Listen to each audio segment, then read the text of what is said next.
Hi, Gemini. See, if I go like that, I don't have glare. Hi, Gemini. This is Jeffrey. This is right color.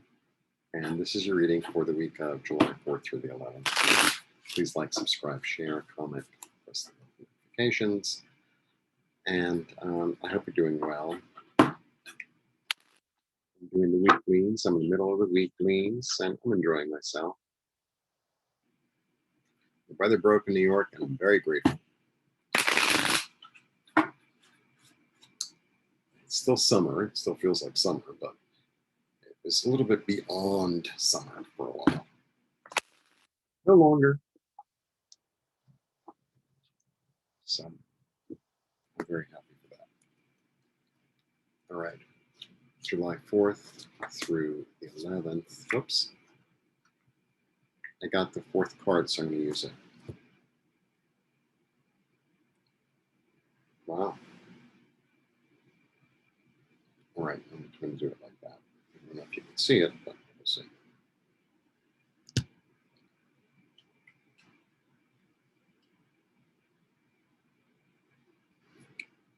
This fell out at the end, so I figured I would, I don't know what she said, use it. I didn't see it, so I just pulled it.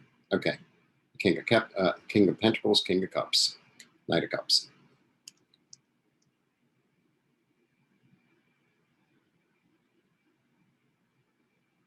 It's kind of a simple reading. I kind of got it right away. Sometimes I get it right away. Sometimes I have to keep on talking, and then it's like, oh, that's what it was.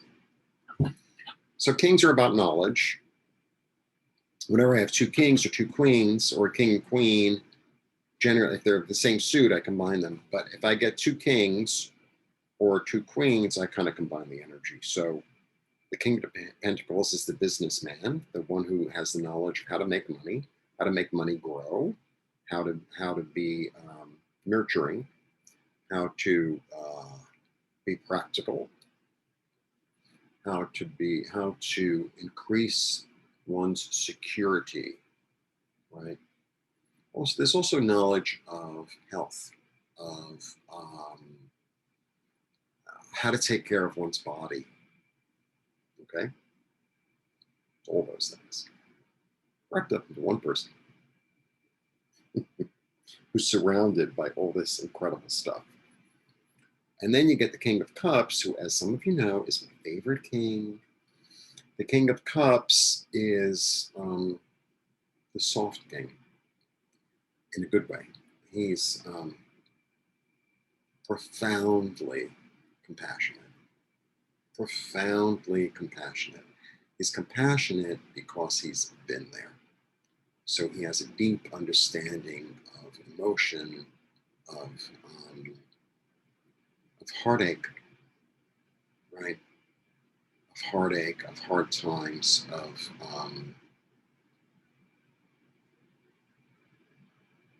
he understands pain.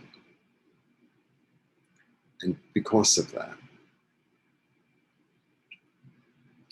he became a healer, right? He's the healer, he's the intuitive, he's the diplomat. He's, you can cry on his shoulder.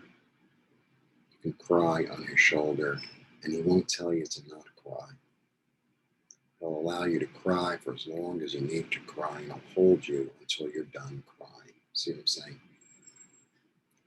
It's like that amount of, holds that much space emotionally. Very powerful. They're both really powerful. And the thing about the kings as a whole, as a card thing, such a commanded language. The kings hold the knowledge. The kings have the knowledge, right? And they're ready to do something with the knowledge. And then you have the Knight of Cups. So the Knight of Cups is ready to go out there and heal the world. He's ready to go out there and share his intuition. He's ready to go out there and spread love, right? He's ready to take this action and yeah. So all that being said, and then we have the world, the completion of a project, the beginning and the end, right? it's the completion of a project that's very, very intricate and beautifully and perfectly done.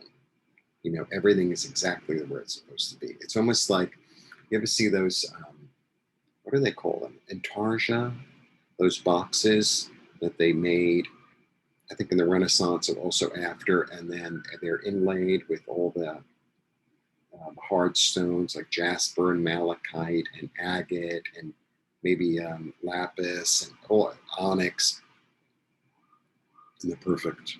And they're like, it's such a beautiful object. It's like, it just like, it's like a little piece of heaven here on earth, or a beautiful, like a really magnificent, when they do things with jewelry that are like, it's not real. It's just so beautiful. You can't even, that's what the world's, that's what the world's about, right? It's this beautiful, intricate, ornate, perfectly balanced, lovely kind of gift to the world in a way. You know, it's complete. It's complete. It's like the Fabergé egg. It's a little bit like that, right? So I feel like you have an understanding of how to bring a certain healing, a certain elixir, a certain emotional balance, a certain kindness to the world, right? And to be able to make money with this knowledge, this ability to bring security and physical health and nurturing to however you want to bring it to. And here you are taking the action toward it and offering. You know, it's almost like, it's like you set up this, I don't know what the word would be, entity of, it's almost like you set up a little mini hospital, the hospital of love. I don't know how else to say it. And it's beautiful and it's complete.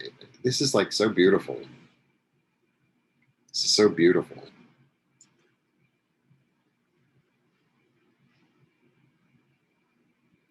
And it's interesting because we talk about the divine feminine a lot, right? And the divine feminine is magnificent. I mean, it's magnificent, and we definitely need more of it on the planet.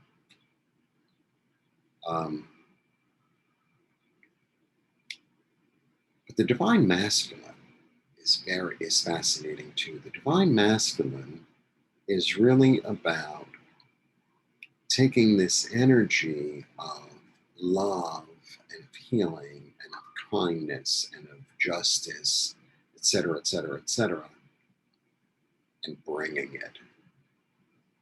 And bringing it, right? The divine feminine is more about allowing it, right? The feminine aspect receives.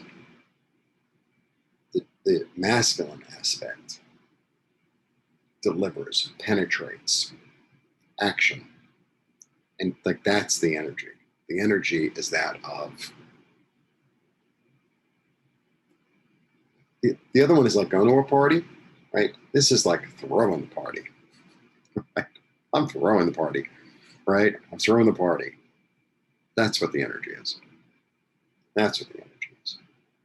You know, I've got everything I need, you know, and I'm sharing it. And I'm taking action towards sharing it and bringing it out. So whatever it is, you know, and it's like, look, it could be as simple as, I know this is a ridiculous metaphor. You're a plumber, right? You're a plumber. And, you know, everybody, you know, to know some basic plumbing is not a bad thing. And you start this YouTube station giving basic plumbing tips. and you're kind of giving it away for free in a way. And then eventually you become so popular because you're so cute. Maybe you're Rosie the plumber or something, and it becomes its own entity. It's a little bit like that. It's like you have something to give. You're taking the action to give it, and you receive back through it, because it's a whole story. It's a whole story. Like the guy or the woman who made that Antarja box that I was talking about. Their soul and their joy went into it. So they gave, right? And then people bought it, or they said, oh my God, that's so incredible. So they received that. It's like that. That's what a whole story would be about, right? Everybody gets and everybody gives. Anyway, it's very lovely. Very, very lovely. So I don't know what it is specifically, but whatever it is, bring it. Yeah, bring it. It's like, this is the time to like bring it. This is not like, oh, to contemplate it in your head, blah, blah, blah. It's like, no. Do what you need to do. Make the phone calls, press the buttons, throw the money into it, whatever it is. Bring it. Because it's beautiful. It's beautiful, and the world needs it. If the world didn't need it, it wouldn't have been bestowed to you. That's the end of that story. There's no comma, there's no what if. That's it. Blessings. See you soon.